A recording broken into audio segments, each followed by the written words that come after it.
Guys, welcome back to my channel. So today's video will be my best of beauty drugstore edition. Ito yung mga items that I can recommend from the drugstore that I liked during the recent year 2016. So if you wanna know my drugstore picks, please keep on watching. If you do not know what Best of Beauty is, para siyang awards kung ano yung mga nagustuhan mong products from the past year 2016. So gagawa ako ng drugstore and high-end, and hopefully ma-upload ko rin agad yung high-end after this one. We're going to have picks sa primer, foundation, concealer, and susunod-sunod din ko siya the way you put it on your face. So without further ado, let's start with the primer. For the primer, actually hindi ko alam kung ilalagay ko ba to dito sa drugstore edition kasi yung price niya ay parang pang high-end. Kasi sabi ni ate, drugstore daw to from Germany. Hindi ko alam kung gaano katotoo yun. But this is from the brand BU. It's the BU Perfect Tint makeup base, and I discovered this through my school. Nag-attend ako ng makeup school sa Maquillage Professional in BJC, and ito yung pinapagamit nila na primer. What I like about this primer is that para ka na rin naka-foundation. I'm going to show you. It comes with a pump and plastic bottle. Konti lang yung ilalagay ko guys, as you can see. But when you blend it, parang foundation yung nilalagay mo kasi may coverage na rin siya. It dries to a powdery feel, and hindi ko alam kung makikita ninyo, but it does have coverage. Sometimes when I'm in a hurry, I apply this one from BU or di kaya yung susunod na foundation na ipapakita ko sa inyo. For foundation, the Best of Beauty, I dearly like this one from Mary Kay. It's the Mary Kay Time Wise Matte Wear Liquid Foundation. I am in the shade Beige 2, and this is a no hassle foundation. Actually, kinakamay ko lang siya pag-apply. Ganun lang siya kadali i-apply. I tried using this with the buffing brush. Maganda yung coverage na, pero kahit kamay, okay na sa akin. It says here at the back, combination to oily skin, buildable coverage, suitable for sensitive skin, oil-free and non-comedogenic. I actually agree with all of the claims kasi guys, I am combination oily skin, drier on these cheek areas, and then sa T-zone oily. Hindi ko siya isineset. Kasi nga, pag nagmamadali ka, okay na, kahit ito lang, kahit walang concealer, medyo natatakpan din naman yung dark under eye circles ko, but not fully. Buildable coverage, yes, up to a medium. Also says here, non-comedogenic, so I can recommend this for people with acne-prone skin kasi hindi niya ikaklag yung pores ninyo. Pag unang apply mo sa kanya, matte na matte siya, but pag hindi mo siya sinet and then throughout the day nag-oil ka, parang nagiging luminous niya yung effect niya, or parang medyo nagiging dewy, and nagugustuhan ko yung ganun. Sa umaga, it starts off matte, and then pag hapon na, medyo dewy. Moving on to concealers naman, I have 3 to recommend. Mukha lang silang marami kasi yung isa dito, 4 yung shade na meron ako. And unahin natin siya. These are the Maybelline Fit Me concealers, and I so love them, kaya iba-iba yung shades na meron ako. I have the one in number 10. Now, this is not locally available. Itong shade na to, I ordered it online tapos sa ibang bansa, and this one I used to highlight. Next, I have number 20, which is my exact concealer shade. This is the lightest shade available here in the Philippines. We have number 30. This is my contouring shade, and what's nice about this one, pag pinako-contour mo siya, it doesn't take away yung foundation. It also adds to the coverage. I tried using the Anastasia Contour Kit, and ang naiiwan niya is the shade. When I blend, parang nabubura niya yung foundation, but with this one, hindi niya nabubura. It adds coverage. Paulit-ulit. 35, I guess, is for the morena skin tone, and I think this is the darkest available here in the Philippines. What I like about this concealers, napakadali niyang i-blend. Minsan kasi guys, sobrang dry ng under eye ko, and syempre pag dry, nagpapatchy yung itsura ng kahit anong ipatong mo sa skin, but this one, it doesn't. For me, this does concealing, highlighting, and contouring. Tapos 299 pesos lang siya, hindi siya mabilis maubos. Next concealer is from Mary Kay. It's the Mary Kay Perfecting Concealer, and I am in the shade Light Beige. I like this a lot dahil ka-feel na ka-feel niya, or same feels ni Makeup Forever Ultra HD. Makeup Forever Ultra HD, it comes in a squeezy tube, wala siyang applicator, kailangan mo lang siya i-squeeze and then you apply it. But this one, it comes with a wand, so mas madali siyang gamitin. Siyempre guys, mas mura si Mary Kay, and what I do, I just put V right here, and then sa chin, dito sa nose line, sa forehead, just like I would dun sa aking Maybelline Fit Me Concealer, and blend with a damp sponge. Super like the effect kasi sa akin, just like the Makeup Forever Ultra HD, medyo dewy siyang tingnan after mong i-blend. This was sent to me by an online shop, Beautylicious Deals. I'm going to put her information in the box below. Last and definitely not the least, this is the best concealer so far that I have tried in my entire life. And drugstore siya. Actually, hindi siya pala drugstore. Kasi tinanong ko sa friend ko na si Rich na mahilig sa K-beauty products kasi Korean siya. Hindi siya exactly drugstore and hindi rin siya high-end. So, something in between. So, dito ko na lang siya nilagay sa drugstore. This by far has the best coverage that I have tried for a concealer. Napakadaling i-blend and konti lang yung kailangan nyo. Ang maganda pa sa kanya, after mo siyang i-blend, ang ganda ng effect niya sa skin. It doesn't emphasize your large pores. I am combination to oily skin guys ha. And may yung nagsabi sa akin when I posted this na hindi daw nag-work for her. She's a dry skin. So I do not know. I can only speak for myself. This comes in a glass bottle and then may one din siya. And ina-apply ko lang siya like letter V, tapos ito sa chin, nose line, and then forehead. If I am to think of a counterpart concealer for Marc Jacobs, ito talaga yung marirecommend ko. As in, kill cover talaga siya. Oops, munti ko na makalimutan yung shade ko. I am in the shade 3BY. Also, isang downside, nung nag-research ako, 3 lang ata yung shade niya. And pag pinay skin tone ka, parang ang pasok lang yung nasa gitna, which is 3BY, dahil yun lang yung yellow undertone. And I just like yellow kasi nakaka-brighten siya ng under eye. It's like highlighting and concealing at the same time. Hindi ko alam kung paano nyo makukuha to dito sa atin. Pero nagpabili na ako sa friend ko dahil nasa Singapore siya. Kasi nga sobrang gusto ko nitong concealer na to. Now, if I am to pick just wanting to recommend from the drugstore, ito talaga, Clio Kill Cover Pro Artist Liquid Concealer. After all of the liquid or cream stuff na nilagay natin for our base, we have to set. And I have 2 recommendations. Isang loose and isang pressed. So, depende na lang sa preference niyo because yung iba ayaw ng makalat, which is from the loose. Let's start with the pressed one. This is the Rimmel Stay Matte Long Lasting Pressed Powder. I do not memorize all of the shades na available, but I am in the shade 001 Transparent. It says transparent, pero napapansin ko meron siyang na-add na konting yellow tint. It also says here up to 5 hours natural shine control, and I definitely agree with that. Sobrang galing nito sa oil control. So if you're dry, baka hindi mo siya magustuhan. And also, one of the downside that I do not like about the packaging, hindi ko alam kung makikita nyo, pero may crack-crack na yan, and hindi naman ako ganun tawag dito, hindi ako ganun ka-careless sa pagbabagsak ng packaging. Bagsak talaga. Feeling ko talaga lang madali siyang masira, yung parang malutong yung plastic. It also says here 30 months before it expires, and yung totoo, mga 2 months ko lang ata nagamit to kasi addict na addict ako sa kanya before. Now, if you are into baking and setting at the same time and you want to do yung mga ginagawa nila sa YouTube na tutorials, I highly suggest this one. It's the original formula Coty Airspun Loose Face Powder, and sabi nila, it's the same formula since it was first made in 1935, kaya tuloy. Yung kanyang scent ay naiwan sa 1935. Sobrang tapang na amoy niya. For me lang naman yun but it definitely goes away. But if you are sensitive to scents, baka hindi mo siya magustuhan. Kasi pag ina-apply mo, kahit hindi mo sadya inaamuyin, maaamoy mo talaga siya. Something like an old lady likes it, parang ganyan. But I am in the shade Naturally Neutral. I think it has 4 shades, kung hindi ako nagkakamali. Translucent, Translucent Extra Coverage, this one Naturally Neutral, and then Honey Beige. Honey Beige being the darkest. And what I like about these, sobrang maliliit yung kanyang powder and nagtidikit talaga siya sa face. Tama ba yung sinabi ko? Comparing guys with the Laura Mercier, mas konti ang flashback ni Airspun for me. Hindi ko alam kung sa lahat ganun yun. But I also missed, kaya natatanggal din yung flashback. Medyo nakakatanggal ng flashback yung pagmi-misting ng face. Another thing that I do not like about this, sobrang bilis niya mag-dispense ng product. Ang sinabi nung iba, yung sifter niya sa loob, lagyan mo ng tape para hindi siya lahat makakalabas. Kasi pag nag-travel ka, ayan siya. And syempre, pag binubuksan mo siya, ayan, katulad yan. Sinarado ko siya, pero may naglabasan ng mga particles. Pag nilagay nyo siya sa loob ng makeup bag niyo, definitely yung iba niyang compacts, makikita nyo na parang nalalagyan ng powder. Kahit na nakasarado siya ng maayos, but you're traveling, basta naaalog, ayan, parang lumalabas yung mga particles. This is okay for oil control, pero sa tingin ko, mas okay sa oil control itong si Rimmel Stay Matte. After setting your face, you can now proceed to bronzing. And for bronzing, I don't have anything from the drugstore, kaya I will be proceeding sa highlighting and contouring. Unahin muna natin si Wet n Wild Mega Glow Contouring Palette. This is in the shade Dulce de Leche, and this is very reminiscent of a Marc Jacobs contouring palette. And ganito talaga siya. Yung kanyang pants lang naman guys pero yung labas niya, it's very different. What I like about this guys, yung kanyang highlight is yellow undertone, and yung kanyang contouring, it's ashy.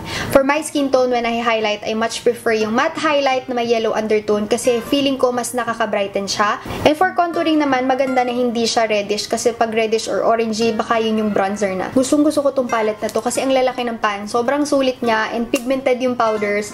Madali siyang i-blend sa face, hindi yung parang powder na nilagay mo tas natatanggal din agad. Next is something from a local brand. It's from Detail Makeover. Contour, Blush, and Effects 4-in-1.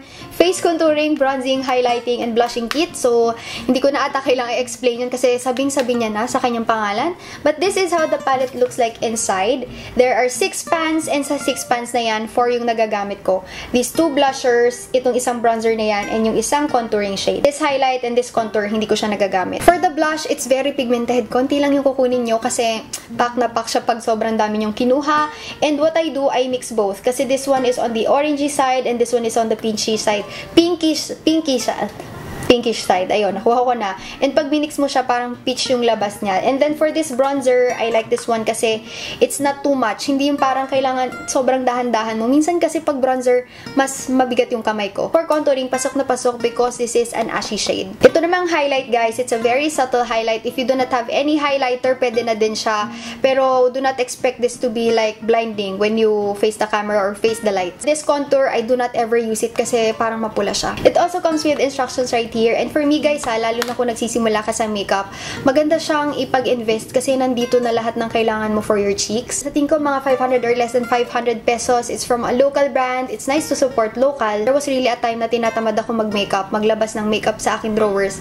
Ito lang yung nakalabas, lahat na galing dito, kahit yung highlight, ginamit ko na din. Ito, highlighter lang siya, guys, but it's from the brand ColourPop, and we all know na ColourPop is famous for their liquid lipsticks, but sa lahat ng selection nila, ito talaga yung pinaka-gusto ko. I am wearing this right now, and as you can see, wala kang makikitang chunky glitters. Pag tinamaan siya ng light, mas mukha siyang natural tingnan. Hindi ko alam pero sa akin mukhang natural yan. Consistency, guys, is cream to powder. It feels like a cream, pero it dries to a powder finish.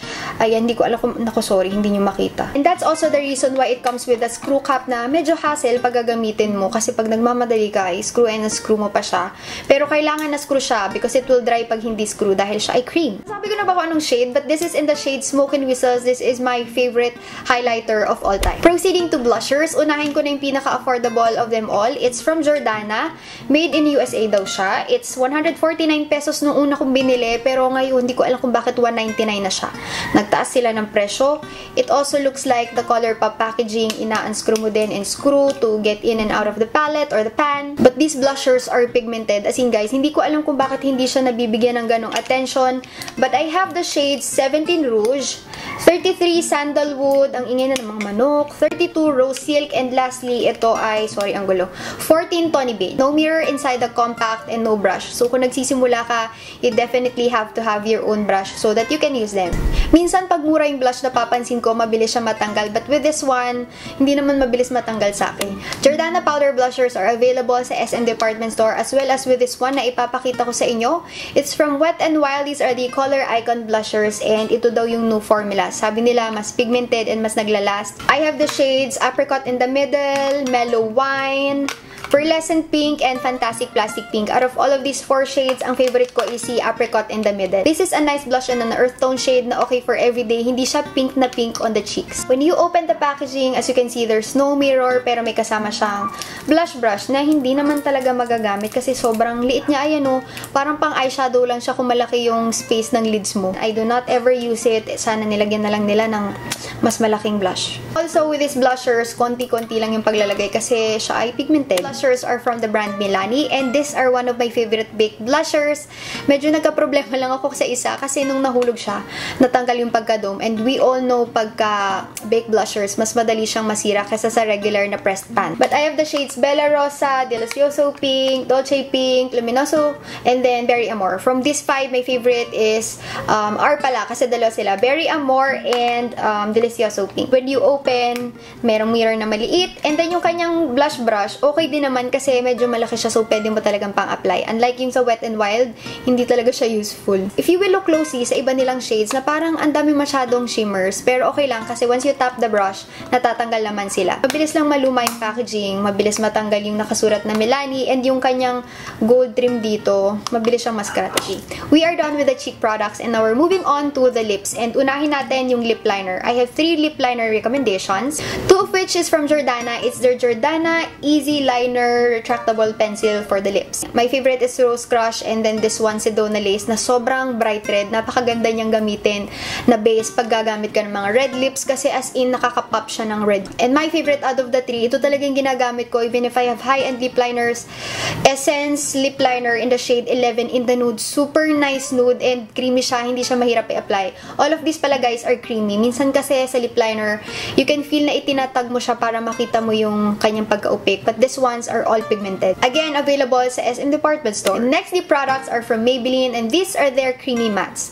Favorite na favorite ko siya when it comes to drugstore lipsticks. Napakaganda ng quality, super pigmented, madaling apply, ano pa bang masasabi ko? At saka yung totoo, mura siya. Mas madalas mag-sale si Maybelline. This retails for 299 pesos. Pero mag-abang ka lang ng sale kasi sa isang sale, nakuha ko lang siya for I think 149 pesos. Marami pa akong ibang shades, but my favorite shades are Burgundy Blush, Daringly Nude, Nude Embrace, Touch of Spice, Nude Nuance, Clay Crush, and Divine Wine.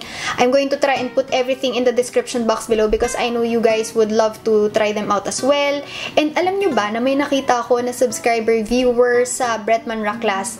Tinitigan ko talaga yung kanyang lipstick and hindi ako makapaniwalang ito yun guys. Kasi mukha talaga siyang liquid lipstick. Ang technique daw niya na ginawa, she applied a nude lipstick from this selection, from this range. And then, pinutungan niya ng tissue tapos naglagay siya ng setting powder. Definitely looks like a liquid lipstick. Hindi mo mahuhulaan talaga na regular lipstick lang siya na matte. Definitely going to try the technique out and ang ganda talaga niya. Hindi ko makalimutan yung picture sa utak ko nung kanyang lipstick. She used something from the range na Nude Embrace, Daringly Nude, or Clay Crush, Nude Nuance, kung alin man doon. Super nice. By the way guys, these are my favorite lipstick formulations from Maybelline. Next, matte lipsticks. Hindi ako gaanong nakakarinig ng reviews about them, but I highly recommend these ones for you to try. These are the Lip Cake #Do The Matte by Skin Potions from the brand Skin Potions, a local organic skincare brand, and ang ganda ng pigmentation niya. Napakadaling i-apply, opaque siya agad, and hindi siya nakakadry ng lips. Ang bango pa niya, it smells fruity. And ayan siya, tingnan nyo naman. Napakagandang daily shade. Correct me if I'm wrong guys but I think these are also organic kasi galing siya from Skin Potions. Out of the 5 shades they sent, my favorites are these 3 in the shades Cream Pie, Banoffee Cake, and Fig Cake. Yung dalawang shades na sinent nila, yung isa super pink, hindi ako nagsusuot ng ganun ka-pink. And yung isa naman, it's super dark, but it's tricky naman pag ina-apply. Si Skin Potions ata sa online lang mabibili, but I'm going to put it in the description box below kung saan nyo siya pwedeng makita. Moving on sa lip tints guys, you all know how much I love lip tints kasi maganda rin naman yung mga matte lipsticks, but you do have to worry like pag iinom ka, nagta-transfer siya and then nagsasmudge siya. Ito guys, hindi. Magsasmudge lang siya kung mali yung pagkakalagay mo. These are from Tony Moly and KJM. Unahin muna natin si Tony Moly.